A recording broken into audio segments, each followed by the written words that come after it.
فاعوذ باللہ من الشیطان الرجیم بسم اللہ الرحمن الرحیم۔ آج میرے پاس 5 سوالات ہیں اور بحمد اللہ تعالی آج سورۃ البقرہ ہماری مکمل ہو جائے گی، اور اس کے بعد سورۃ آل عمران انشاءاللہ تعالی ہم شروع کریں گے۔ آج مجھے 5 سوالات موصول ہوئے ہیں اور یہ 5 سوالات بہت اہم ہیں، اور ان کے جو جوابات ہیں وہ بھی انشاءاللہ تعالی جو ان مقامات میں جو مشکل ہے ان مشکلات کو انشاءاللہ حل کر دیں گے۔ آج 3 آیات ہیں اور 3 آیات پر مشتمل یہ رکوع ہے۔ تو سب سے پہلا سوال، کیا مومن ہونے کا دار و مدار ان 4 چیزوں پر ہے جن کو آیت نمبر 285 میں بیان کیا گیا ہے؟ آیت نمبر 84، پہلے اس کو ہم پڑھ لیتے ہیں تاکہ ساتھ ساتھ ہمارا ترجمہ بھی ہوتا جائے۔ للہ ما فی السماوات و ما فی الارض، اللہ ہی کے لیے ہے جو کچھ آسمانوں اور جو کچھ زمین میں ہے۔ وَإِن تُبْدُوا مَا فِي أَنفُسِكُمْ أَوْ تُخْفُوهُ يُحَاسِبْكُمْ بِهِ اللَّهُ، اور اگر تم ظاہر کرو جو تمہارے دلوں میں ہے،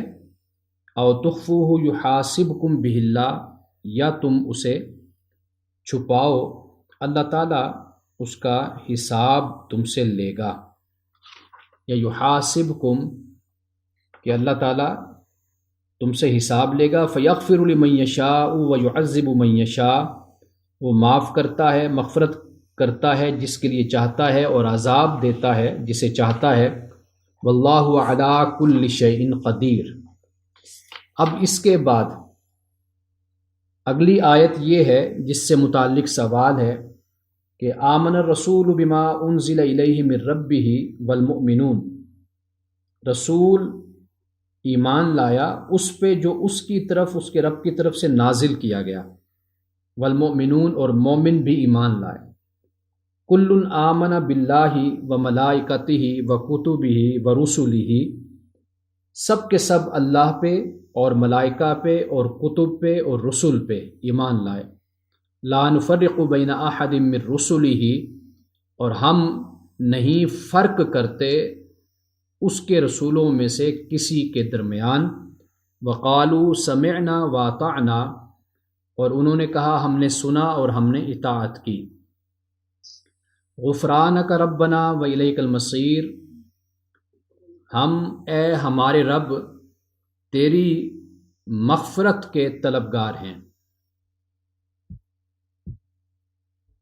ہم تیری مغفرت کے طلبگار ہیں۔ وَإِلَيْكَ الْمَصِيرُ، اور تیری طرف ہی ہمارا لوٹنا ہے۔ اب سوال ہے کہ آیت نمبر 285 میں ایمان کے حوالے سے 4 چیزوں کا ذکر کیا گیا ہے۔ ایک ہے اللہ کی ذات، دوسرے ملائکہ، اور تیسرے کتب، اور چوتھے رسول۔ یہ 4 ہیں کہ یہاں پر ان کا ذکر کیا گیا ہے، اور سوال یہ ہے کہ کیا ان 4 چیزوں پر ہی بس ایمان کا دار و مدار ہے؟ تو ایسا نہیں ہے، کیونکہ قرآن پاک میں دیگر مقامات پہ مزید باتوں کو بیان کیا گیا ہے۔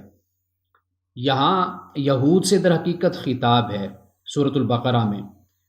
اور جو باتیں موقع محل کے مطابق قابل توجہ اور ضروری تھیں ان کا یہاں پر ذکر کر دیا گیا ہے۔ جیسے مومن ایمان لایا، اسی طرح یہاں پر ذکر ہوا کہ رسول بھی ان پہ ایمان لاتا ہے۔ اب رسول اور امتی کے ایمان میں فرق یہ ہوتا ہے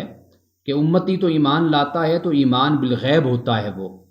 لیکن رسول کا جو ایمان ہے وہ ایمان بالمشاہدہ، بالسماع اور بالرؤیت ہے، یعنی وہ دیکھتا ہے، وہ سنتا ہے، مشاہدہ کرتا ہے، اس کا ایمان اس پر مبنی ہوتا ہے۔ لیکن جو امتی کا ایمان ہے وہ ایمان بالغیب، یعنی ہمارا ایمان بالغیب ہے۔ لیکن ایمان بالغیب ہے اور ہمارے ایمان میں نظر اور استدلال ہے، یعنی مطلب یہ ہے کہ ہم کائنات کو دیکھتے ہیں، غور و خوض کرتے ہیں، ہم یہ ساری کائنات واضح بات ہے کہ خود بخود وجود میں نہیں آئی، اس کو بنانے والا کوئی ہے۔ تو لہٰذا ایک امتی کا، ایک انسان کا جو ایمان ہے، مومن کا، وہ ایمان بالغیب ہے، اور جو نبی کا ایمان ہوتا ہے وہ مشاہدہ کے ساتھ ہوتا ہے اور سننے کے ساتھ اور دیکھنے کے ساتھ ہوتا ہے۔ اب یہ سوال بہت اہم ہے، اس لیے کہ یہاں پر 4 چیزوں کو بیان کیا گیا، لیکن قرآن پاک کے دیگر مقامات، مثال کے طور پر دیکھیے سورۃ البقرہ ہے، آیت نمبر ہے 177، اس میں فرمایا لیس البر، نیکی یہ نہیں ہے کہ ان تولوا وجوہکم قبل المشرق والمغرب، کہ تم اپنے چہروں کو مشرق اور مغرب کی طرف کر لو، ولکن البر، لیکن نیکی یہ ہے کہ من آمن باللہ والیوم الآخر، کہ جو اللہ پہ ایمان لایا، یوم آخرت پر ایمان لایا، ملائکہ پہ ایمان لایا، کتب پہ ایمان لایا، نبیین پہ ایمان لایا۔ اب یہاں پہ دیکھیے، یہاں 5 چیزوں کا ذکر ہو جاتا ہے، اللہ کا، یوم آخرت کا، ملائکہ کا، اور کتب کا، اور نبیین کا۔ اور اسی طرح ایک اور مقام پر، یہ سورۃ النساء ہے، اس کی آیت نمبر ہے 136، اس میں یہ فرمایا یا ایھا الذین آمنو، اے ایمان والو، آمنو ایمان لاؤ، باللہ اللہ پہ، ورسولہ اور اس کے رسول پہ، والکتاب اور کتاب پہ، الذی نزل علی رسولہ کہ جو اللہ نے اپنے رسول پر نازل کی، والکتاب الذی انزل من قبل اور اس کتاب پر بھی ایمان لاؤ جو پہلے نازل ہوئی۔ اب پہلے کون سی کتاب ہے؟ باقاعدہ طور پر وہ تورات کتاب ہے۔ وَمَن يَكْفُرْ بِاللَّهِ وَمَلَائِكَتِهِ وَكُتُبِهِ وَرُسُلِهِ اور جو اللہ کا انکار کرتا ہے اور اس کے ملائکہ کا انکار کرتا ہے، وَمَلَائِكَتِهِ وَكُتُبِهِ اور اس کے کتب کا انکار کرتا ہے، وَرُسُلِهِ اور اس کے رسولوں کا انکار کرتا ہے، وَالْيَوْمِ الْآخِرِ اور یوم آخرت کا انکار کرتا ہے، فقد ضل ضلالا بعیدا تو وہ دور کی گمراہی میں مبتلا ہے۔ اب یہاں پہ دیکھیے اللہ کا ذکر ہے، رسول صلی اللہ علیہ وسلم کی کتاب کا ذکر ہے، اور کتاب کا یعنی قرآن مجید کا ذکر ہے، اور اس سے پہلی جو کتاب ہے اس کا ذکر ہے۔ اب یہاں پر ان باتوں کو بیان کیا گیا، اور اسی طرح ایک اور مقام پر یہاں جو یہ فرمایا نا یا ایھا الذین آمنو، اے ایمان والو، آمنو ایمان لاؤ، اس میں سارے شامل ہو گئے، کمزور ایمان والے بھی، مضبوط ایمان والے بھی، اور اس کے علاوہ منافقین بھی، سب جو دعویٰ کرنے والے تھے سب کو یہ کہا کہ اے ایمان والو ایمان لاؤ۔ اب ایک اور مقام ہے، یہ بھی سورۃ النساء ہے، اور اس کی آیت نمبر ہے 152، اس میں فرمایا والذین آمنوا باللہ ورسلہ اور جو لوگ اللہ اور اس کے رسولوں پر ایمان لائے، وَلَمْ يُفَرِّقُوا بَيْنَ أَحَدٍ مِّنْهُمْ اور ان میں سے کسی میں بھی فرق نہیں انہوں نے کیا، أُولَٰئِكَ سَوْفَ يُؤْتِيهِمْ أُجُورَهُمْ یہ وہ لوگ ہیں کہ جنہیں ضرور ان کا اجر ان کو دیا جائے گا، وَكَانَ اللَّهُ غَفُورًا رَحِيمًا اور اللہ تعالیٰ غفور رحیم ہے، غفور بخشنے والا، رحیم رحم کرنے والا ہے۔ تو اب آپ یہ دیکھیے کہ ایک مقام پر تو 4 چیزوں کا ذکر کیا، کہیں پر 5 کا بھی ذکر کر دیا۔ اب اسی طرح سورۃ البقرہ کی آیت نمبر 177 میں آپ دیکھیے اللہ کا ذکر ہوا، یوم آخرت کا ذکر ہوا، ملائکہ کا ذکر ہوا، کتب کا ذکر ہوا، نبیین کا بھی ذکر آ گیا۔ تو اس لیے اگر آپ یہ دیکھیں نا کہ یہاں پر 4 چیزوں کا ذکر کیا گیا ہے، یعنی اللہ سبحانہ و تعالیٰ کا بھی ذکر ہوا اس مقام پر، آیت نمبر 285 پر اللہ سبحانہ و تعالیٰ کا ذکر ہوا، اور ملائکہ کا، کتب کا، رسول کا ذکر ہوا، تو واضح بات ہے کہ اللہ سبحانہ و تعالیٰ کے ہی ذکر میں آخرت بھی آ جاتی ہے، کہ جس طرح اللہ کا اختیار اور اقتدار اور اس کی قدرت جیسے اس کائنات پر قائم ہے، اسی طرح آخرت بھی اسی کے دست قدرت میں ہے، اس کے اختیار میں۔ تو لہٰذا یہاں پر 4 باتوں کا ذکر خاص طور پر اس لیے کیا گیا کہ کبھی مخاطب ہوتا ہے تو مخاطب کے سامنے حالات کے مطابق اور موقع محل کے مطابق باتوں کا ذکر کر دیا جاتا ہے۔ بہت سی مثالیں اس وقت میرے ذہن میں ہیں، جیسے رسول اللہ صلی اللہ علیہ وسلم کے پاس اگر کوئی آتا تو آپ اس کو اس کے موقع محل کے مطابق نصیحت فرمایا کرتے تھے۔ مثال کے طور پر کسی کو جہاد کی نصیحت کر دی، کسی کو والدین کے اطاعت و فرما برداری کی نصیحت کر دی، کسی کو نصیحت کر دی کہ جھوٹ نہیں بولنا، کسی کو نصیحت کر دی اپنی نظروں کو نیچے رکھنا ہے، کسی کو کسی بات کی نصیحت کی، تو اس نصیحت کی وجہ کیا تھی؟ وجہ یہ تھی کہ وہ موقع محل کے مطابق اور اس کے حال کے مطابق یہی نصیحت سوٹ کرتی تھی، مطابقت رکھتی تھی، تو آپ نے وہ نصیحت فرما دی۔ تو اس کا ہرگز مطلب یہ نہیں ہے کہ باقی باتوں کا کوئی انکار ہو جاتا ہے، تو باقی باتیں اپنی جگہ اسی طرح مسلم اور اسی طرح ہی اہم ہوتی ہیں جس طرح بتائی جانے والی بات اہم ہوتی ہے، لیکن جو مخاطبین ہیں قوم یہود ہیں، اب وہ اس کے مطابق ان کو ایک تعلیم دی جا رہی ہے اور ایک خلاصتاً بات کو بیان کیا جا رہا ہے۔ اچھا، اب اس کے بعد جو سوال نمبر 2 ہے وہ یہ ہے کہ اس آیت میں اسلام کے بنیادی عقائد کو بیان کیا گیا ہے، مگر اس میں کہیں بھی ختم نبوت کا ذکر نہیں ہے، پھر اس کو بنیادی عقائد میں کیوں شامل کیا جاتا ہے؟ اب یہ اصل جو سوال پیدا ہوتا ہے ہمارے ذہنوں میں وہ اس لیے کہ سب سے پہلے تو یہ سمجھنا چاہیے کہ قرآن پاک اس طرح کی کتاب نہیں ہے جس طرح ہمارے ہاں یا دنیا میں کتابیں چھپتی اور بنتی ہیں۔ اس کی کیونکہ قرآن مجید کی کوئی ترتیب اور تدوین دوسری کتابوں کی طرح نہیں ہے کہ جیسے مصنف ایک موضوع پہ سب کچھ ایک ہی مقام پہ عنوان کے تحت جمع کر دیتا ہے۔ اگر آپ کتاب دیکھیں، اگر مثال کے طور پر ایمان پر کتاب ہے یا ایمان کا چیپٹر ہے، تو کوشش یہ کی جاتی ہے کہ ساری حدیثیں جو ایمان سے مشتمل ہیں یا جتنے مسائل ایمان کے بارے میں موجود ہیں ان کو سب کو بیان کر دیا جائے، جزوی طور پر بیان کر دیا جائے، کلی طور پر بیان کر دیا جائے، اس سے متعلق جتنی بھی مباحث ہیں، بحثیں، ان کو اس عنوان کے تحت جمع کر دیا جائے۔ تو یہ آج یہ کتاب کی ترتیب ہوتی ہے۔ مثال کے طور پر کوئی بھی کتاب چھپتی ہے، نفسیات پہ کتاب چھپے، کرنٹ افیئرز پہ چھپے، یا معیشت پر چھپے، یا معاشرت پہ کوئی کتاب چھپے، تو آپ دیکھیں کہ اس کی ایک پوری ترتیب ہوتی ہے کتاب کی۔ اس طرح فقہ پہ کتاب جو چھپی ہیں یا ہمارے پاس ہے وہ اسی ترتیب کے ساتھ ہوتی ہیں، حدیث پہ کتابیں ہوں تو وہ بھی اسی ترتیب کے ساتھ ہوتی ہیں، وہ اصول حدیث کی ہوں، وہ علم الحدیث کی ہوں، وہ آپ دیکھیں گے کہ باقاعدہ چیپٹر کے ساتھ، چیپٹر وائز کر کے ان کو پرنٹ کیا جاتا ہے۔ ایک عنوان کے تحت جیسے صلاۃ ہے تو صلاۃ کے تحت نماز کے سارے مسائل کو جمع کرنے کی کوشش کی جاتی ہے۔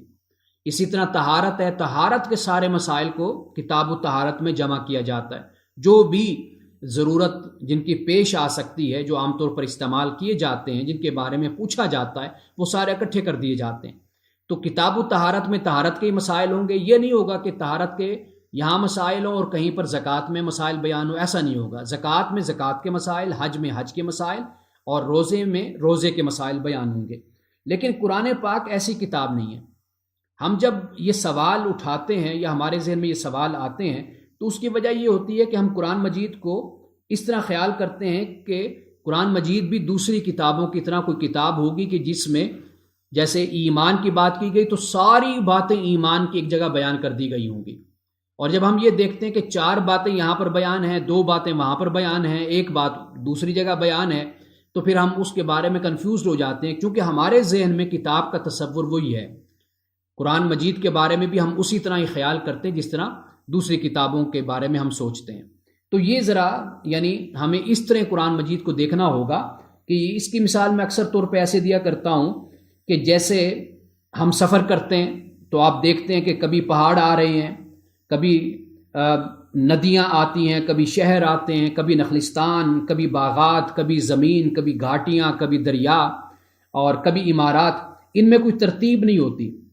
لیکن ان کی جو بھی یہ بے ترتیبی ہے اس میں بھی ایک خوبصورتی ہوتی ہے۔ تو اس لیے قرآن مجید کو جب آپ پڑھیں تو آپ دیکھیں گے کہ خوشخبری ایمان والوں کا ذکر ہوگا، ایمان والوں کے بعد کفر کرنے والوں کا ذکر آ جائے گا، پھر اچانک کوئی جنت کا ذکر شروع ہو جائے گا، پھر کبھی جہنم کا ذکر آ جائے گا، پھر اس کے بعد کبھی آپ دیکھیں گے کہ طلاق کے مسائل شروع ہو جائیں گے، کچھ طلاق کے مسائل بیان ہوں گے، پھر نکاح کے بارے میں بات شروع ہو جائے گی۔ جب وہ مکمل ہوگی تو پھر اس کے بعد منافقین کا ذکر شروع ہو جائے گا، منافقین کا ذکر ختم ہوگا تو پھر اعرابیوں کا ذکر شروع ہو جائے گا، اعرابیوں کا ختم ہوگا یہودیوں کا ذکر شروع ہو جائے گا۔ آپ یہ دیکھیں گے قرآن مجید میں اس طریقے سے مسائل کو بیان کیا گیا۔ اب یہ ایک قرآن مجید کی خوبصورتی ہے، یعنی کتاب جو ہمارے ہاں چھپتی ہے اور جس طرح ہمارے ہاں کتابوں کے چیپٹر بنائے جاتے ہیں وہ چیز آپ کو قرآن مجید میں نظر نہیں آئے گی۔ آپ کوئی کتاب اٹھا کے پڑھیں گے تو آپ بوریت کا شکار ہوں گے۔ بوریت کا اس لیے کہ آپ کہیں گے یہ ایک چیپٹر ختم ہونے کو نہیں آ رہا ہے، میں نے ایمان کا چیپٹر شروع کیا اور وہ ابھی تک ختم نہیں ہوا، یہ ختم ہوگا تو پھر میں آگے چلوں، کتاب الصلاۃ کو پڑھوں، پھر اس کے بعد کتاب الطہارت کو پڑھوں، پھر کتاب الصلاۃ کو پڑھوں۔ انسان اس میں بوریت محسوس کرتا ہے، اکتاہٹ محسوس کرتا ہے۔ لیکن قرآن پاک کو اللہ تعالیٰ نے اس طرح رکھا ہے، اس کی ترتیب اس انداز سے ہے کہ انسان کبھی بوریت کا شکار نہیں ہوتا، اکتاہٹ کا شکار نہیں ہوتا۔ یعنی ابھی آپ مثال کے طور پر منافقین کا ذکر ہوا، پہلے سورۃ الفاتحہ آپ نے پڑھی، پھر سورۃ البقرہ کو آپ نے پڑھا، متقین کا ذکر ہوا، پھر اس کے بعد کافروں کا، پھر منافقین کا ذکر ہوا، پھر اللہ تعالیٰ نے اس کائنات کا اور زمین کا ذکر کرنا شروع کر دیا۔ جب وہ ختم ہوا تو پھر ملائکہ اپنا آدم علیہ السلام کا ذکر ہوا زمین میں خلیفہ بنانے کا، اور پھر ان کی جب تاریخ اور بات ختم ہوئی پھر قوم یہود کا ذکر شروع ہو گیا۔ قوم یہود کا بھی ذکر درمیان میں تھا، تو پھر والدین اور ان کے ساتھ جو معاہدہ تھا کہ والدین کا ادب احترام کرنا ہے، احسان نیکی کے ساتھ پیش آنا ہے، اس کا ذکر شروع ہو گیا۔ تو پھر آگے جا کر پھر ہم دیکھتے ہیں کہ حضرت مسیح علیہ السلام کا ذکر آ جاتا ہے، رسول اللہ صلی اللہ علیہ وسلم کے ادب کا ذکر آ جاتا ہے، پھر حضرت ابراہیم علیہ السلام کا ذکر شروع ہو جاتا ہے۔ حضرت ابراہیم علیہ السلام کے ذکر کے ساتھ ساتھ انبیاء علیہ السلام کا ذکر شروع ہو جاتا ہے، حضرت یعقوب کا، اور اس کے علاوہ حضرت اسماعیل کا، حضرت اسحاق کا ذکر شروع ہو جاتا ہے، تعمیر کعبہ کا ذکر شروع ہو جاتا ہے۔ پھر آگے جب جاتے ہیں تو پھر کعبہ کے بدلنے کا ذکر شروع ہو جاتا ہے، یعنی قبلہ کی تبدیلی کا ذکر شروع ہو جاتا ہے۔ یعنی اب آپ یہ دیکھیے کہ یہ ایک دلچسپی کا باعث ہے یہ بات کہ پڑھنے والا کبھی بور نہیں ہوتا، ایک نئے سے نیا موضوع اور ایک نئی سے نئی تازگی وہ انسان کو قرآن مجید کو پڑھ کر محسوس ہوتی ہے۔ تو یہ چونکہ انسان کی طبیعت میں ایک تنوع ہوتا ہے، ورائٹی ہوتی ہے، چینج ہوتا ہے، تو قرآن مجید بالکل انسانی فطرت اور انسان کی دلچسپی کے عین مطابق ہے کہ جب انسان قرآن مجید کو شروع کرتا ہے تو پھر اس کا جی نہیں چاہتا کہ بھئی اس کو رکھ دے۔ کیوں؟ اس وجہ سے کہ نئے سے نئے موضوع شروع ہو رہے ہوتے ہیں، نئے سے نئے پردے انسان کی آنکھوں سے ہٹائے جا رہے ہوتے ہیں، ایک نئی سے نئی دنیا انسان ڈسکور کر رہا ہوتا ہے، ایکسپلور کر رہا ہوتا ہے۔ تو یہ جو طریقہ ہے قرآن مجید کا، یہ ہمیں پہلے سمجھنا ہوگا۔ جب ہم یہ سمجھیں گے تو پھر ہمیں پتہ چلے گا کہ ایمانیات کی بحث پورے قرآن میں موجود ہے، نماز کا ذکر پورے قرآن میں موجود ہے، زکوٰۃ کا ذکر پورے قرآن میں ہمیں ملے گا، حج کا ذکر پورے قرآن میں ملے گا، یعنی پھیلے ہوئے مقامات پر ہمیں منتشر طریقے سے ملے گا۔ تو یہ اس لیے جب تک ہم اس بات کو نہیں سمجھ پاتے اس وقت تک پھر یہ سوال ہمارا اپنی جگہ رہتا ہے کہ جی قرآن مجید نے فلاں جگہ پر ایمانیات کی بات کی ہے تو اتنی باتیں فلاں جگہ پر بیان کی ہیں، تو کیا یہی سب کچھ ایمان ہے؟ تو ایسا نہیں ہے۔ اچھا، یہاں پر ایک سوال کیا گیا ہے ختم نبوت کے حوالے سے۔ اب دیکھیے سورۃ الاحزاب کی آیت نمبر 40 ہے، جس میں رسول اللہ صلی اللہ علیہ وسلم کی ختم نبوت کا ذکر ہے۔ ما کان محمد ابا احد من رجالکم ولکن رسول اللہ وخاتم النبیین، کہ آپ اللہ کے رسول ہیں اور خاتم النبیین ہیں، یعنی اب آپ کے بعد نبوت کا سلسلہ ختم ہو گیا، اب آپ آخری نبی ہیں۔ اس لیے کہ قرآن مجید میں ما قبل انبیاء اور رسل پہ ایمان یہ لازم قرار دیا گیا۔ بہت سی آیات میں نے آپ کے سامنے پڑھی ہیں ابھی، تو لازم قرار دیا گیا، اور محمد الرسول اللہ یعنی رسولوں اور انبیاء کا ذکر کرنے کے بعد محمد الرسول اللہ پہ ایمان لانا یہ بھی لازمی قرار دیا گیا۔ لیکن رسول اللہ کے ذکر کرنے کے بعد پورے قرآن میں آگے کچھ نہیں کہا گیا، تو یہ خود اس بات کی دلیل ہے کہ رسول اللہ صلی اللہ علیہ وسلم اللہ کے آخری نبی اور پیغمبر ہیں۔ اور پھر سورۃ الاحزاب کی آیت نمبر 40 بالکل کیٹاگوریکلی واضح طور پر اس بات کو بیان کرتی ہے کہ رسول اللہ صلی اللہ علیہ وسلم اللہ کے آخری پیغمبر ہیں، خاتم النبیین ہیں۔ اور ایک اور حوالے سے میں اکثر بات کیا کرتا ہوں، وہ یہ ہے کہ مسلمانوں کی ایک تہذیبی روایت بھی ہے، یعنی تہذیبی روایت سے مراد یہ ہے، یعنی تہذیبی روایت کا جب ہم نام لیتے ہیں تو تہذیبی روایت سے مراد یہ ہے کہ رسول اللہ صلی اللہ علیہ وسلم کی ختم نبوت یہ اول روز سے ایسے ہے جیسے قرآن مجید امت کو منتقل ہوا، جیسے نماز امت کو منتقل ہوئی، جس طرح سنتیں امت کو منتقل ہوئی، یعنی جسے سنت ہم کہتے ہیں، امت کی تہذیبی روایت جس کو ہم کہتے ہیں۔ یہ نہیں ہے کہ رسول اللہ نے، جیسے حدیث ایک روایت ہوتی ہے کہ خبر واحد جیسے ہم کہتے ہیں کہ ایک دو کو پتہ چلا، اس نے پھر آگے دو چار کو بتا دیا، اس نے پھر آگے بتا دیا، اس طرح کافی لوگوں کو معلوم ہو گیا۔ نماز صلاۃ ایسے نہیں ہے، قرآن مجید ایسے نہیں ہے کہ یہ رسول اللہ نے کسی ایک کو بتایا یا کسی نے رسول اللہ سے سنا تو پھر قرآن اس طرح روایت ہوا۔ قرآن پوری امت نے سنا، پوری امت نے اس کو اختیار کیا اور پوری امت نے پھر اس کو آگے نقل کیا۔ اسی طرح رسول اللہ صلی اللہ علیہ وسلم کی ختم نبوت ہے، پوری امت اس پر متفق تھی اول روز سے۔ رسول اللہ صلی اللہ علیہ وسلم نے اپنے ختم نبوت کا اعلان پورے صحابہ میں کیا، مسلمانوں میں کیا، پوری جماعت میں ہوا، پھر اس کے بعد اس پوری جماعت نے آگے بتایا۔ ایسا نہیں ہے کہ ہم یہ کہیں کہ کسی صحابی نے رسول اللہ صلی اللہ علیہ وسلم سے یہ سنا اور پھر اس نے آگے کسی اور صحابی کو بتایا، پھر اس نے آگے کسی صحابی کو بتایا۔ تو یہ ختم نبوت قرآن مجید میں بھی واضح طور پر بیان ہے، اور یہ پوری امت کی تہذیبی روایت ہے کہ جس کو امت نے 1400 سال میں اختیار کیا ہے، تو لہٰذا اس پر کسی قسم کا کوئی کلام نہیں۔ اب یہ دوسرا سوال تھا کہ جس میں ختم نبوت کے بارے میں کہا گیا کہ یہ جو 4 چیزیں بیان کی گئی یہاں ختم نبوت کا بیان نہیں ہے۔ تو بات یہ ہے کہ جب ہم کتب کی بات کر رہے ہیں، کتابوں پر ایمان لاؤ، تو قرآن مجید کتابوں میں شامل ہے۔ تو جب کتابوں پر ایمان لانا ہے تو کتابوں پر ایمان لانے سے مراد یہ تو نہیں ہے کہ ہم صرف اتنا مانیں کہ یہ اللہ کی طرف سے کتاب ہے بس، باقی اس کے اندر جو کچھ ہم اس کا انکار کرتے رہیں، ایسا تو نہیں ہو سکتا۔ کتابوں پر ایمان لانے سے مراد یہ ہے کہ یہ پوری کتاب اللہ کی طرف سے نازل ہوئی ہے اور میں اس کے حرف حرف پر ایمان لاتا ہوں، اس میں جو حکم بیان ہوا میں اس پر ایمان لاتا ہوں، ہر آیت پر ہر لفظ پر ایمان لاتا ہوں، یہ میرے اللہ کی طرف سے ہے، اور یہ جو حکم ہے اس پر ایمان لاتا ہوں اور اس پر عمل میں کروں گا اور اس کی اطاعت و فرما برداری کروں گا۔ تو کتاب کا تو یہ مطلب ہوا۔ جب کتاب میں ایمانیات کو بیان کر دیا گیا، قرآن مجید میں بتا دیا گیا کہ ان پر تم نے ایمان لانا ہے، اور محمد رسول اللہ صلی اللہ علیہ وسلم اللہ کے آخری نبی اور خاتم النبیین ہیں، تو یہ تو قرآن کی آیت ہے اور بالکل واضح اور نص قطعی ہے یہ۔ تو اس کے بعد بھلا کیا شک رہ جاتا ہے کہ جب کتاب پر ایمان لانا ہے تو کتاب پر ایمان لانے سے مراد یہی ہے کہ یہ کتاب اللہ کی طرف سے ہے، اور اس کی ایک ایک آیت کو میں مانتا ہوں کہ یہ اللہ کی طرف سے نازل کردہ ہے۔ تو جب سب کچھ اللہ کی طرف سے نازل کردہ ہے تو پھر ختم نبوت بھی تو ایمان کا حصہ ہی ہو گئی نا۔ اب اس کے بعد جو تیسرا سوال ہے، یہ سوال بھی اہم ہے، اس لیے کہ سوال یہ کہ کیا آیت کے یہ الفاظ لا نفرق بین احد من رسلہ، اس کا ترجمہ آپ سن لیجئے کہ ترجمہ یہ ہے کہ ہم نہیں فرق کرتے اللہ کے رسولوں میں سے کسی رسول کے درمیان۔ اچھا، پھر تیسرے پاری کی جو آیت ہے، تیسرے پارے کی جو آغاز ہوتا ہے تیسرا پارا، وہ ہے کہ تلک الرسل فضلنا بعضهم علی بعض، کہ یہ رسول ہیں اور ہم نے بعد کو بعد پر فضیلت دی۔ یہ تیسرے پارے کا آغاز ہوتا ہے اس سے۔ اب سوال اصل یہ ہے کہ ایک طرف تو یعنی یہاں پر جو ہم نے پڑھا آیت نمبر 285 غالباً، کہ اللہ پاک فرماتا ہے کہ رسولوں میں سے کسی رسول میں بھی اللہ تعالیٰ فرق نہیں کرتا، لیکن پھر اللہ یہ بھی کہتا ہے کہ یہ رسول ہیں اور ہم نے بعد کو بعد پر فضیلت دی ہے۔ اب میں یہ آیت آپ کے سامنے پوری تلاوت کر دیتا ہوں اور تاکہ بات واضح ہو جائے۔ یہ 253 ہے سورۃ البقرہ کی آیت نمبر۔ فرمایا تلک الرسل فضلنا بعضهم علی بعض، کہ یہ رسول ہیں کہ ہم نے بعد کو بعد پر فضیلت دی، منہم من کلم اللہ ورفع بعضهم درجات، ان میں سے بعد وہ ہے کہ جس نے اللہ سے کلام کیا اور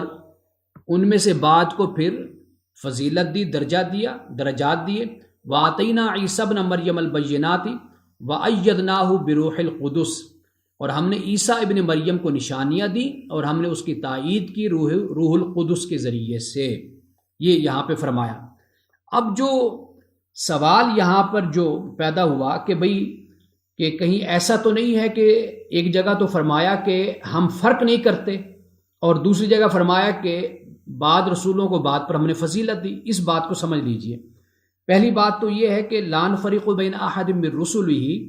یہ مومنین کا کہنا ہے، مومنین کا،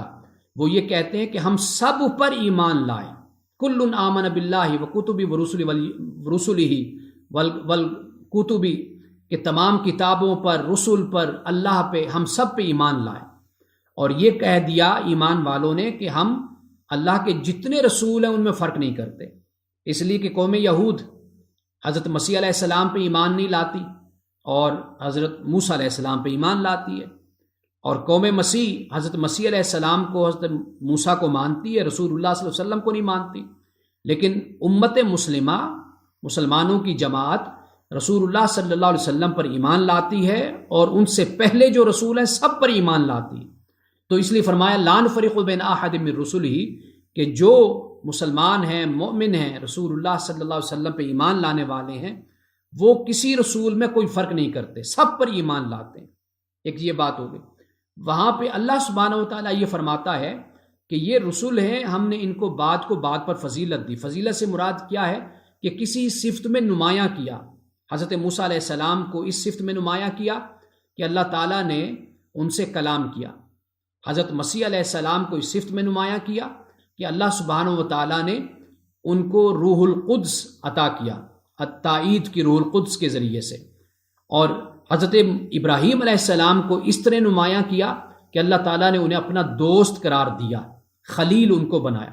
تو یہ مختلف پیغمبروں کی مختلف شانیں ہیں، ان کی عظمتیں ہیں، ان کے مقامات اور مرتبے ہیں، اس کو قرآن مجید نے بیان کیا ہے۔ تو لہٰذا ان دونوں میں کسی قسم کا کوئی ٹکراؤ اور ان دونوں میں کسی قسم کا کوئی تقابل نہیں ہے۔ اب اس کے بعد جو سوال ہے وہ سوال یہ ہے کہ یہاں پر فرمایا گیا یکلف لا یکلف اللہ نفسا الا وسعها، کہ اللہ تعالیٰ کسی بھی نفس کو اس کی وسعت سے بڑھ کر تکلیف نہیں دیتا، یہ اللہ تعالیٰ نے فرمایا۔ اچھا، اب سوال یہ ہے کہ بعض لوگ اس سے تکلیف مراد لیتے ہیں، بعض معاملات اور بعض ذمہ داریاں۔ سب سے پہلے تو قرآن مجید میں یہ جو مقامات ہیں ان کی میں تلاوت کرتا ہوں ترجمے کے ساتھ، لیکن سب سے پہلے میں آپ کو یہ بتا دوں کہ یکلف یعنی جسے ہم تکلیف کہتے ہیں، اس سے مراد یہ ہوتا ہے کہ ایسا حکم کہ جسے آپ دے رہے ہیں اس کے لیے وہ مشقت کا، تکلیف کا باعث ہو، مشقت کا باعث ہو، اس کو ہم یہ تکلیف کا لفظ بولتے ہیں۔ کہ جیسے ہم کہتے ہیں کہ فلاں کو تکلیف دی، مطلب یہ ہے کہ یہ کام اس کے لیے مشقت کا باعث تھا، لیکن اس کو کہا گیا کہ تم یہ کرو۔ اور ہم اپنی طرف سے جب ایک معذرت کے انداز میں دوسرے سے کہتے ہیں کہ یہ میں آپ کو تکلیف دے رہا ہوں، تو اس سے مراد یہی ہوتا ہے کہ واضح بات ہے کہ اس کی ایک مصروفیت اور ایک کام جو وہ چھوڑ کر ہمارے کام کی طرف متوجہ ہوتا ہے، اس کے لیے ہم یہ لفظ بولتے ہیں۔ اب آئیے قرآن مجید میں آپ کو یاد ہوگا سورۃ البقرہ کی آیت نمبر ہے 233، اس میں مسئلہ رضاعت کو بیان کیا گیا، یعنی دودھ پلانے کو۔ میاں بیوی میں طلاق ہو جاتی ہے، اب چھوٹا بچہ ہے، ماں کی گود میں ہے۔ اب قرآن پاک نے آیت نمبر 233 میں اس مسئلے کو وضاحت کے ساتھ بیان کر دیا، لیکن یہ بھی فرمایا لا تکلف نفس الا وسعها، کسی جان کو تکلیف نہیں دی جاتی مگر اس کی وسعت کے مطابق۔ یعنی یہ اسلامی قانون کا ایک اصول بن گیا کہ اگر کسی شخص کو کوئی حکم دیا جاتا ہے تو وہ اس کی وسعت اور ہمت کے مطابق ہوتا ہے۔ تو یہاں پر اسی بات کو بیان کیا کہ جو والد ہے وہ اس پر بوجھ ڈالا جائے گا اس کی وسعت کے مطابق، اور اس بچے کی جو ماں ہے اس پر بوجھ ڈالا جائے گا اس کی وسعت کے مطابق۔ تو یہاں پر اب آپ دیکھ لیجئے کہ یہ الفاظ ہو بہو استعمال ہوئے۔ اب اس کے بعد دیکھیے سورۃ الانعام ہے، وہاں فرمایا کہ ولا تقربوا مال الیتیم، یتیم کے مال کے قریب مت جاؤ، الا باللتی احسن، مگر اس طریقے سے کہ جو بہترین ہو، حتی یبلغ اشدہ، یہاں تک کہ وہ اپنی جوانی کو پہنچ جائے۔ وَأَوْفُوا الْكَيْلَ وَالْمِيزَانَ بِالْقِسْطِ، اور کیل کو اور میزان کو، یعنی تولنے کو اور میزان کو، ماپنے اور تولنے کو انصاف کے ساتھ پورا کرو۔ لا نکلف نفسا الا وسعها، یہاں پر یہ فرمایا کہ ہم کسی نفس کو اس کی وسعت سے بڑھ کر تکلیف نہیں دیتے۔ وَإِذَا قُلْتُمْ فَعْدِلُوا، اور جب تم بولو تو عدل سے بولو، وَلَوْ كَانَ ذَا قُرْبَىٰ، اگرچہ وہ سامنے کوئی رشتہ داری کیوں نہ ہو، وَبِعَهْدِ اللَّهِ أَوْفُوا، اور اللہ کے عہد کو پورا کرو۔ ذالکم وصاکم بہ، اس کی تمہیں وہ وصیت کرتا ہے تاکہ تم نصیحت حاصل کرو۔ اب یہ دیکھیے، اب یہاں ہمیں یہ معلوم ہو گیا کہ یہ تکلیف کا یہ معیار ہے جو اللہ نے اعمال کے لیے قائم کیا ہے۔ اللہ نے فطرت اور انسان کی صلاحیت کے مطابق ہی احکام دیے ہیں۔ اب یہاں پر اب آپ دیکھیے کہ یتیم کے مال کے قریب نہ جاؤ، یہ بیان کیا، اور پھر ماپنے اور تولنے کو پورا کرنے کی بات کی، اور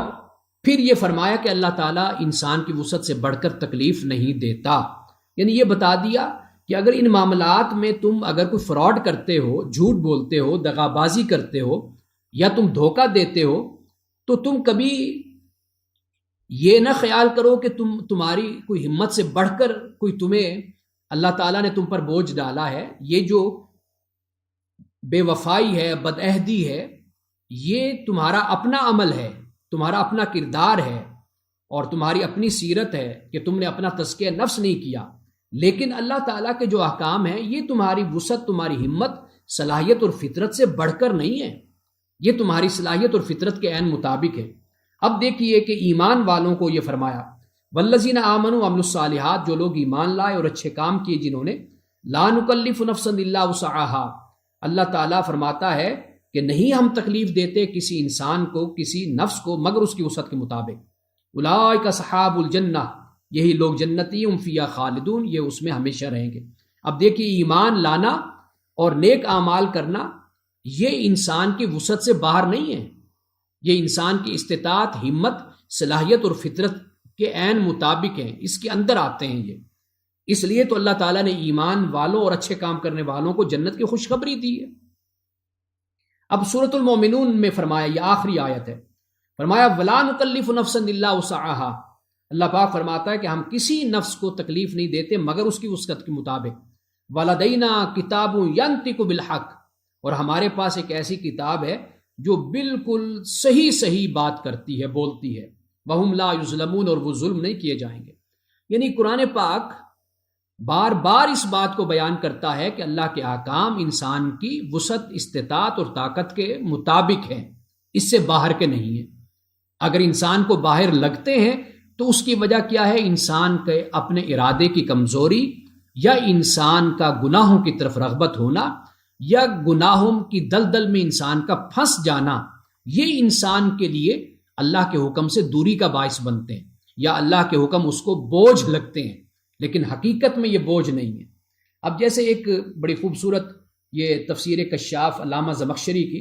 انہوں نے یہ جو وسعت لفظ ہے نا، الا وسعہا، یہ اس کو انہوں نے بیان کیا کہ ما یسع الانسان ولا یضیق علیہ ولا یحرج فیہ، کہ یہ انسان کی وسعت سے باہر بھی نہیں، اور نہ انسان پر اس کی کوئی تنگی ہوتی ہے، اور نہ اس میں کوئی حرج ہوتا ہے، اس کو کہتے ہیں وسعت۔ یعنی اللہ سبحانہ و تعالیٰ نے لا یکلفھا، اللہ تعالیٰ نفس کو، انسان کو تکلیف نہیں دیتا، الا ما یتسع فیہ طوقہ ویتیسر علیہ دون مدد طاقت والمجہود، وہذا اخبار عن عدلہ ورحمتہ۔ پھر اسی آیت کو بیان کیا جو سورۃ البقرہ کی ہے، یرید اللہ بکم الیسر ولا یرید بکم العسر، اللہ تعالیٰ چاہتا ہے تم سے آسانی کا، ارادہ کرتا ہے اللہ، یعنی تمہارے لیے آسانی چاہتا ہے، تنگی اللہ تعالیٰ تمہارے لیے نہیں چاہتا۔ اب یہ جو وسعت ہے یہ انسان کی ہمت کے مطابق ہے، یعنی اس سے مراد یہ ہو جاتا ہے، اور طاقت اور کوشش آسان ہے انسان کے لیے، اس کے لیے کرنا ایسا نہیں ہے کہ اگر انسان کوشش اور انسان کی جو طاقت ہے وہ کم ہو اور یہ جو احکام ہیں یہ زیادہ وزنی ہوں، زیادہ بوجھ رکھنے والے ہوں، تو ایسا معاملہ نہیں ہے۔ اب اس کے بعد آخری سوال ہے، اور وہ سوال یہ ہے کہ پہلے لوگوں پر ایسے کون سے ایسے بوجھ تھے جو ان پر ڈالے گئے مگر ان کو اٹھانے کی ان میں طاقت نہیں تھی۔ یہاں پر ایک آیت ہے سورۃ الاعراف کی، وہ میں آپ کے سامنے تلاوت کرتا ہوں۔ یہ ایک علیحدہ موضوع ہے، انشاءاللہ آگے کبھی موقع ملا تو میں اس پر تفصیل سے روشنی ڈالوں گا، اس لیے کہ سورۃ الانعام میں اس کو بیان کیا گیا ہے، سورۃ النساء میں بیان کیا گیا ہے، اور اسی طرح سورۃ الاعراف میں بھی اس کو بیان کیا گیا ہے۔ بس یہ سمجھ لیجئے کہ اللہ سبحانہ و تعالیٰ کی طرف سے جو تحریم ہے یعنی کئی چیزوں کو حرام قرار دینا کہ یہودیوں پر حرام قرار دیا گیا تھا، تو ایک تو اللہ تعالیٰ کی طرف سے جو حرمت ہوتی ہے وہ رحمت ہوتی ہے بندوں کے لیے، ایک اللہ تعالیٰ کی طرف سے جو تحریم ہوتی ہے، حرام کرنا، حرمت ہوتی ہے، وہ بطور سزا کے اور بطور پھٹکار کے بھی ہوتا ہے، لعنت کے بھی ہوتا ہے۔ تو جو چوتھے پارے کا آغاز ہوتا ہے کہ حضرت یعقوب علیہ السلام کے حوالے سے اس میں بات کی جاتی ہے کہ قوم یہود نے 3 طریقوں سے اپنے اوپر کئی چیزوں کو حرام کیا تھا۔ ایک، حضرت یعقوب علیہ السلام یا دیگر انبیاء نے اگر کسی چیز کو اپنی طبیعت کے بنیاد پر پسند نہیں کیا یا استعمال نہیں کیا تو قوم یہود نے، آنے والوں نے اپنے اوپر اس کو بھی حرام کر لیا، خود ہی اپنی طرف سے حرام کیا۔ اور دوسری صورت یہ بن جاتی ہے حرمت کی، یعنی انہوں نے جس چیز کو اپنے اوپر حرام کیا وہ یہ کیا انہوں نے کہ جو ان کے علماء اور مشائخ تھے انہوں نے جس چیز کو حرام کہا انہوں نے بھی اپنے اوپر اس چیز کو حرام کر لیا۔ تیسری صورت یہ بن جاتی ہے کہ پوچھ پوچھ کر انہوں نے اپنے لیے جو حلال کی لسٹ تھی اس کو محدود کر لیا، زیادہ حرام چیزیں ہو گئی، حلال چیزیں کم ہو گئی۔ یہ ایک پورا موضوع ہے، انشاءاللہ تعالیٰ اس پر کبھی تفصیل کے ساتھ انشاءاللہ میں آپ کو بتاؤں گا، لیکن یہاں پر صرف اتنی بات کا بیان ہے کہ الذین یتبعون الرسول النبی الامی، کہ جو رسول نبی امی کی پیروی کرتے ہیں، الذی یجدونہ مکتوبا، اور یہ رسول نبی امی وہ ہے کہ جس کا ذکر یہ لکھا ہوا پاتے ہیں تورات اور انجیل میں، اور یہ رسول نبی امی انہیں نیکی کا حکم دیتا ہے اور برائی سے روکتا ہے، ویحل لہم الطیبات، انہیں ان کے لیے حلال کرتا ہے طیبات کو، ویحرم علیہم الخبائث، اور ان پر خبائث کو حرام کرتا ہے،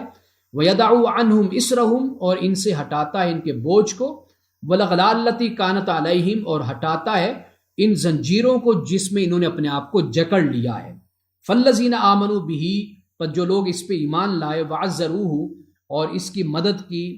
اس کا احترام کیا، ونصروا، اور اس کی مدد کی، واتبعوا النور الذی انزل معہ، اور پیروی کی اس نور کی جو اس پر نازل ہوا، اولئک هم المفلحون، یہی لوگ فلاح پانے والے۔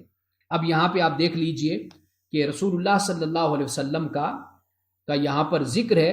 اور وَيَدَعُوا عَنْهُمْ إِسْرَهُمْ، کہ اپنے اوپر خود ہی بوجھ ڈال لیا ان لوگوں نے۔ اور یہاں پر سورت کی آخری جو آیت ہے اس میں اسی بات کا ہی ذکر کیا گیا، میں اس کا ابھی ترجمہ بیان کر دوں گا، اور ان زنجیروں کا ذکر کیا گیا جن پہ خود قوم یہود نے اپنے آپ کو جکڑ لیا تھا۔ یہ وقت ہر قوم پر گزرتا ہے، اگر خدا کے دین کے ساتھ جڑا جائے تو زندگی آسان ہو جاتی ہے، اگر خدا کے دین کو چھوڑ دیا جائے پھر قوم رسوم رواج اور ان روایات میں پھنس کر رہ جاتی ہے اور پھر آگے نہیں بڑھ سکتی۔ اب ان 2 آیات کی میں تلاوت کر دیتا ہوں جن سے متعلق یہ سوال تھے، اور ترجمہ میں نے ان کا بیان نہیں کیا۔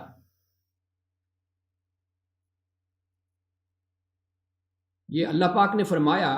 آمن الرسول بما انزل الیہ بالرب والمؤمنون، رسول جو اس کی طرف نازل کیا گیا اس کے رب کی طرف سے، رسول ایمان لایا، والمؤمنون، اور مومن بھی ایمان لائے، کل آمن باللہ، سب کے سب اللہ پہ ایمان لائے، وملائکتہ، اور اس کے اللہ کے جو ملائکہ ہیں اس پر بھی یہ سب ایمان لائے، وکتبہ، اور اس اللہ کی کتب پر بھی ایمان لائے، ورسلہ، اور اس کے رسولوں پر بھی ایمان لائے، لا نفرق بین احد من رسلہ، اور ان تمام مومنین نے یہ کہا اور یہ کہتے ہیں کہ ہم اللہ کے رسولوں میں سے کسی رسول میں فرق نہیں کرتے، وقالوا سمعنا واطعنا، اور انہوں نے کہا ہم نے سنا اور ہم نے اطاعت کی، غفرانک ربنا والیک المصیر، اور ہم اے اللہ، اے ہمارے رب، ہم تجھ سے بخشش کے طلبگار ہیں، تجھ سے بخشش کا سوال کرتے ہیں، والیک المصیر، اور تیری طرف ہی ہمارا پلٹنا ہے۔ لا یکلف اللہ نفسا الا وسعها، اللہ تعالیٰ کسی نفس کو اس کی وسعت سے بڑھ کر تکلیف نہیں دیتا، لہا ما کسبت وعلیہا مکتسبت، اور اس نفس کے لیے وہ ہے جو اس نے کمایا، وعلیہا مکتسبت، اور اسی نفس کے پر ہی اس کا وبال ہے جو اس نے کیا۔ اب جو کسبت کا لفظ ہے یہ استعمال ہوتا ہے دوسروں کے لیے، یعنی جب انسان دوسروں کو فائدہ پہنچاتا ہے، اللہ پاک یہ فرماتا ہے کہ جب تو دوسروں کو فائدہ دیتا ہے تو اس کا فائدہ تجھے ہوتا ہے۔ جو اکتساب ہوتا ہے یہ انسان کا اپنے لیے ہوتا ہے۔ اللہ فرماتا ہے وعلیہا مکتسبت، کہ جو تو نے اپنے لیے اکٹھا کیا یا اپنے تو نفس کے لیے جمع کرتا رہا، یا جو کچھ بھی تو نے اپنی ذات کے لیے کیا، تو اللہ نے فرمایا کہ یہ تجھ پر وبال ہی بنا۔ تو مطلب اس سے یہ سمجھ آتی ہے بات کہ دوسروں کی خدمت کرنا، دوسروں تک اچھائی کو پہنچانا اور دوسروں کے لیے عمل کرنا، یہ انسان کے لیے فائدہ مند ہوتے ہیں۔ اور انسان اگر سیلف سینٹرڈ ہو کر صرف اپنا ہی سوچتا رہتا ہے، مطلب پرست بن جاتا ہے، تو پھر اس کے لیے وہ سب کچھ وبال جان بن جاتے ہیں۔ یہاں پر یہ بیان کر دیا، ربنا لا تؤاخذنا، اے ہمارے رب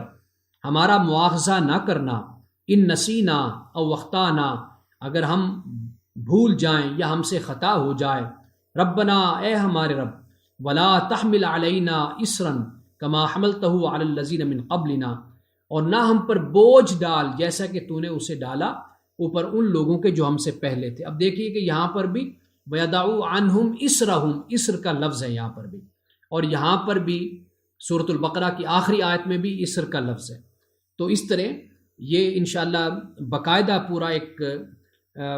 موضوع باندھ کر میں کبھی اس پر تفصیل سے بات کروں گا، کیونکہ وقت ابھی محدود ہے اور چونکہ یہ موضوع لمبا ہے تو اس لیے میں نے ارادتاً اس کو چھوڑا ہے۔ ربنا ولا تحملنا ما لا طاقت لنا به، اے ہمارے رب، اور نہ ہم پر بوجھ ڈال جس کے اٹھانے کی ہم میں طاقت نہیں ہے، یعنی وہ بوجھ ہم پر نہ رکھ کہ جس بوجھ کو ہم اٹھا نہیں سکتے۔ واعف عنا واغفر لنا ورحمنا، تو ہمارے ساتھ عفو کا معاملہ فرما، یعنی نرمی کر، واغفر لنا، ہمیں تو معاف فرما دے، ہم سے درگزر کر لے، ورحمنا، تو ہم پر رحم فرما، انت مولانا، تو ہمارا مولا ہے،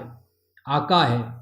فانصرنا علی القوم الکافرین، اور تو ہمیں کامیابی عطا فرما قوم کافرین پر، کافر قوم پر تو ہماری، ان کے خلاف تو ہماری مدد فرما۔ تو یہ آخری جو دو آیات ہیں، احادیث میں آتا ہے رسول اللہ صلی اللہ علیہ وسلم نے یہ فرمایا، رات کو جو مومن ان دو آیتوں کو پڑھتا ہے تو یہ دو آیتوں سے کفایت کرتی ہے۔ اور یہ بھی کہا جاتا ہے کہ یہ آخری دور میں یہ آیات نازل ہوئی تھی، مومنین کے دل کو بڑھانے کے لیے، ان میں ہمت اور حوصلہ پیدا کرنے کے لیے، اور ایک لحاظ سے یہ دعا بن جاتی ہے مومن کی کہ وہ ان آیات کو، اور خاص طور پر آخری آیت کو، اللہ سبحانہ و تعالیٰ کی بارگاہ میں پڑھتا ہے۔ اور 285 آیت ہے، آپ دیکھیے کہ اس میں ایک پورا عہد ہو جاتا ہے، اگر ترجمہ آتا ہو تو معلوم ہوتا ہے کہ انسان مومن کیسے بنتا ہے، کہ رسول صلی اللہ علیہ وسلم بھی ایمان لائے اور مومنین بھی ایمان لائے، اور پھر اس ایمان کی شکل اور صورت کیا ہے، اور پھر اس کا عمل کیا ہے، سمعنا واطعنا بھی ساتھ ہے، صرف ماننا نہیں ہے بلکہ اطاعت کرنی بھی ہے، رب کی بارگاہ میں دعا بھی کرنی ہے، یہ بھی ساتھ ہے۔ اور پھر آخری آیت جو ہے اس میں تو پھر سب کچھ بیان کر دیا گیا کہ جو مومن اپنے رب سے مانگتا ہے، اپنے رب سے سوال کرتا ہے۔ اس میں ان دو آیتوں میں اور خاص طور پر آخری آیت میں بڑی حکمتیں پوشیدہ ہیں، بڑی گہرائی ہے اور بڑی وسعت ہے، اور اس کا ترجمہ آپ پڑھیں اور اس کو سمجھیں، اس پر غور و فکر کریں، سمندر ہے، سمندر یہ کہ اس میں جو بیان کر دیا گیا، گویا کہ یوں سمجھ لیجئے کہ یہ جو آخری آیات ہیں یہ پورے سورۃ البقرہ کا ایک لحاظ سے، جیسے لکھنے والا آخر میں اور بیان کرنے والا اپنی گفتگو کے آخر میں خلاصہ جیسے بیان کر دیتا ہے نا، تو یہ ایک لحاظ سے ایسنس بن جاتی ہیں آخری آیتیں۔ اس لیے رسول اللہ صلی اللہ علیہ وسلم نے صحیح احادیث میں یہ منقول ہے کہ آپ نے ان آخری دو آیات کی خاص طور پر آپ نے تاکید فرمائی کہ اس کو پڑھیں۔ ہم تو وظیفہ بنا لیتے ہیں نا، تو وظیفے کے بجائے کہ اگر وظیفے سے میری مراد یہ کہ ہم بغیر سمجھے پڑھتے رہتے ہیں، تو اگر ہم سمجھ کر پڑھیں تو یہ اس میں بہت کچھ بیان کیا گیا ہے۔ اللہ سبحانہ و تعالیٰ جو ہم نے کہا ہمیں قرآن پاک کی سمجھ عطا فرمائے۔ بحمد اللہ آج سورۃ البقرہ مکمل ہوئی۔ بارک اللہ لنا ولکم فی القرآن العظیم ونفعنا وإیاکم بالآیات والذکر الحکیم۔ صدق اللہ العظیم۔